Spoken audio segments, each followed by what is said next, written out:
It-tim ta' Hibernians rebaħ il-kampjonat Premier għat 13-il darba fl-istorja. Dan wara li l-ħadd it-tim Pawlist rebaħ bl-iskor ta' 3-1 kontra Birkirkara u ġie iddikjarat Champions tal-Futbol Malti fil-logħba ta' qabel tal-aħħar tal-Istaġun Malti tal-Futbol. Sissa il-Hibernians kisbu 54 punt u jinsabu 6 punti iżjed mit-tim ta' Florjana li jinsabu fit-tieni post.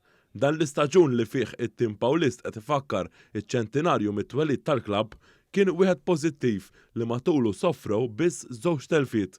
L-aħħar logħba tal-Hibernians hija dik kontra l-Gżira United li se ssir nhar is-Sibt li ġej fl-Istadium Nazzjonali ta' Taqali. Wara din il-partita, it-tim mirraħal ġdid mistennina ta' it-trofew tal-Kampjonat Premier.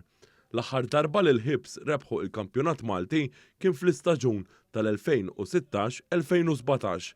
Apparti dan il-kampjonat ħabat mal-100 ta' twelid tal-klabb, dan huwa l-ewwel kampjonat li ntrebaħ wara it-telfa tal-eks President tal-klabb Tony Bezzina.